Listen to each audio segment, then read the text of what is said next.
Police कॉन्स्टेबलला पण विनंती करतो की त्यांनी बाहेर असेल पत्रकार झाल्यानंतर दादा बसा दादा बसा.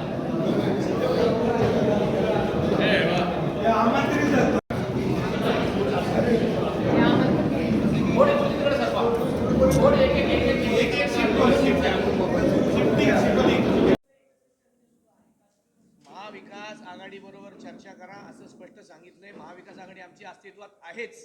जी आमची सत्ता महाविकास आघाडीची महाराष्ट्रामध्ये अस्तित्वात आली तेव्हापासून महाविकास अस्तित्वात आहे, ती आजपर्यंत आहेच.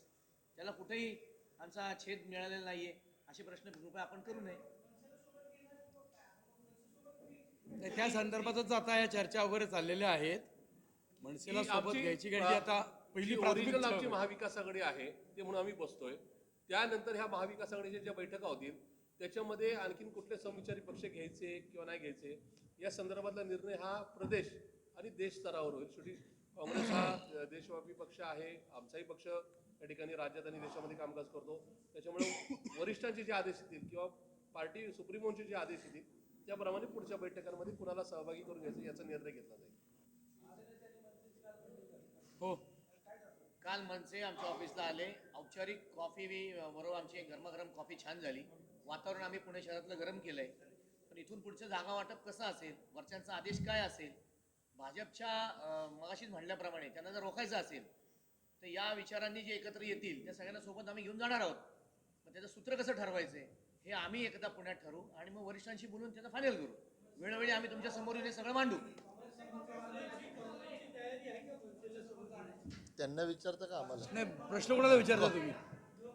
नाही, काँग्रेसचा प्रश्न त्यांना विचारताय का मला विचारताय? सर्वप्रथम राज्य सरकारमध्ये आमचे जे काही प्रदेश काँग्रेस कमिटी आहे त्यांनी शहर लेवलवर प्रत्येक शहरामध्ये आपापल्या स्थानिक ॲडजस्टमेंटप्रमाणे निर्णय घ्यावा. पण एक लाईनमध्ये महाविकास आघाडीचे तिन्ही पक्ष आहेत की भारतीय जनता पक्षाच्या विरोधामध्ये, त्या भ्रष्ट विचारसरणीच्या विरोधामध्ये जे जे पक्ष भाजपच्या विरोधात लढण्यास तयार असतील त्या सर्वांची एक मोड बांधावी, एवढं एक मत आत्तापर्यंत आमचं आहे. मी तेच तुम्हाला सांगतो. हे चर्चा जर एकदा सुरू झाली त्या चर्चेअभावी आपल्याला फायदा होतो, तोटा होतो, किती अडचण. तुम्हालाही माहिती वस्तुस्थिती सीट वाटपामध्ये येणार आहे. त्यावेळेला राष्ट्रवादी झालं, सेना झालं किंवा काँग्रेस झालं, सगळ्यांना तिघांना कम्फर्टेबल जे होईल त्याप्रमाणे आपल्या आपल्या कार्यकर्त्यांवर अन्याय होणार नाही या दृष्टिकोनातनं आघाडी होईल.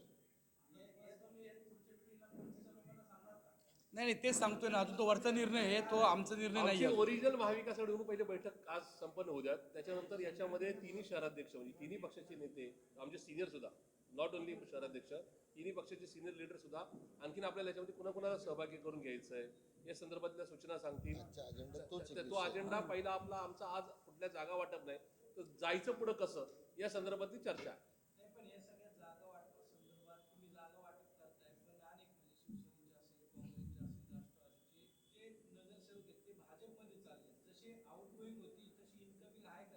असं आहे की ते तुम्हाला आगामी काळात कळेल. मुळात विषय असा आहे की ही महापालिकेची निवडणूक आहे. गेल्या वेळेस महापालिकेच्या निवडणुकीमध्ये तब्बल 46 लोक आमचे वेगवेगळ्या पक्षाचे 46 माजी तत्कालीन नगरसेवक हे भाजपने घेतले होते. त्याच्यामुळं प्रत्येक निवडणुकीच्या वेळेस काही ना काय होतं. काँग्रेस राष्ट्रवादीमध्ये येणाऱ्यांची संख्या खूप मोठी आहे.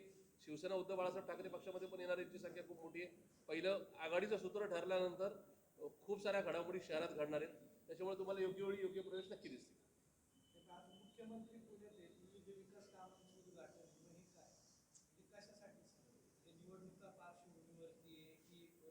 असं आहे की मुळात मान्य अरविंद शिंदे साहेब असतील, मी असेल किंवा संजयजी मोरे आणि गजानन तरपडे यांनी मागच्या काळात पत्र दिलेत.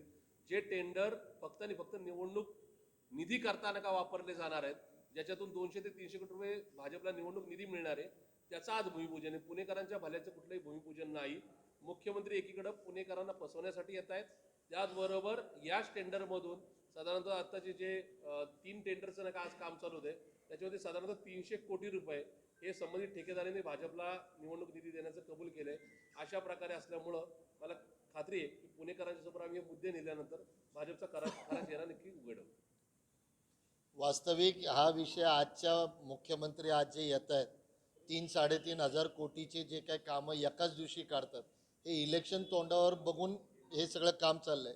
पण मग मुख्यमंत्र्यांनी किंवा भाजपने हे उत्तर द्यायचं की 24/7ची योजना का नाही परिपूर्ण करता आली, त्याला निधी का नाही आली, स्मार्ट सिटी का गुंडाळलं गेलं तुम्ही, त्याचं उत्तर नाही.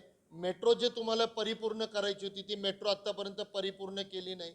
याचबरोबर अनेक विषय, एकच महत्त्वाचा विषय आता जसं बोललं, जनगणना करायची. जनगणनासाठी एक टेंडर काढलं, किती कोटीचं, म्हणजे वृक्ष जनगणना म्हणजे झाडं मोजण्याचं काम, 32 कोटी रुपये झाडं मोजण्यासाठी नवीन हद्दीतले, ते पण अजून त्याचा DP मान्य नसताना. असे अनेक गोष्टी माझं आमचं स्पष्ट मत आहे, भारतीय जनता पक्षाचे जेवढे आता सभागृह नेते होते, महापौर होते, प्रत्येकजण ठेकेदार झालेला आहे. तो कोणीही ठेकेदार नाही, तर हे प्रत्येक गोष्टीच्या भ्रष्टाचारामध्ये पार्टनर आहेत. मुख्यमंत्र्यांनी त्याची उत्तरं पहिली दिली पाहिजे की पहिल्या अर्धवट प्रोजेक्ट सोडून आता नवीन प्रोजेक्टकडे का वळताय.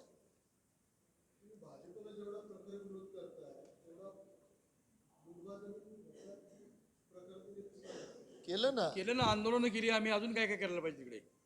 आंदोलनं केली एवढी मोठ्या प्रमाणात. आंदोलनाच्या व्यतिरिक्त माणूस काय करू शकतो? कारण सत्ता एवढी ते पिसळलेले सारखं काम चालू आहे त्यांचं.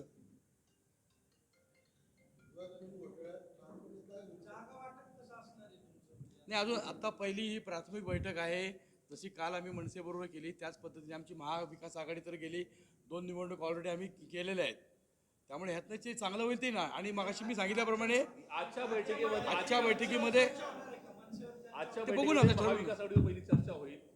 साधारण तिन्ही पक्षाला जागा वाटप सूत्र नका जे काय राहील या प्रकारची चर्चा होईल आणि याच्यानंतर पुढच्या 8-10 दिवसामध्ये हा विषय संपला. साधारणतः जानेवारी आजची बैठक हे धोरणांवरच आहे. म्हणजे सीट वाटपाला काय धोरणं असलं पाहिजे, क्रायटेरिया काय ठरवलं पाहिजे, कोणकोणत्या पक्षाला आपल्याबरोबर घेतले पाहिजेत, कोणत्या पक्षाला घेतल्यानंतर सीट वाटप कसेल, हे म्हणजे आजच्या तारखेला फक्त धोरण ठरेल. एकदा त्या धोरणावर सर्व पक्षाचे नेते मंडळींनी एकमत केलं की मग पुढं त्याच्यावर इम्प्लिमेंटेशन सुरू होईल. अजेंडामध्ये आहेच ना, मनसेच नाही आहे, आधी 6 पक्ष आहेत अजून, त्या सगळ्या विषयावर चर्चा होणार आहे. तुमच्या सगळ्या प्रश्नाचं एकच उत्तर आहे की सत्ताधाऱ्यांना सोडून जेवढे आमच्याबरोबर येतील त्यांच्याबरोबर आम्ही बोलायला तयार आहोत. मी काय म्हटलं, सत्ताधाऱ्यांच्या व्यतिरिक्त भाजप विरोधक त्यामुळं आप आला तरी आम्ही आमच्याबरोबर घेऊ, काय अडचण नाही. शेवटी आम्हाला संजीव भोणे जर म्हटल्याप्रमाणे त्याचा रथ उधळलेला आहे, त्याला कुठेतरी लगाम घालण्याचं काम करायचं आहे आम्हाला सगळ्यांना. ठीक आहे. धन्यवाद. धन्यवाद. थँक्यू.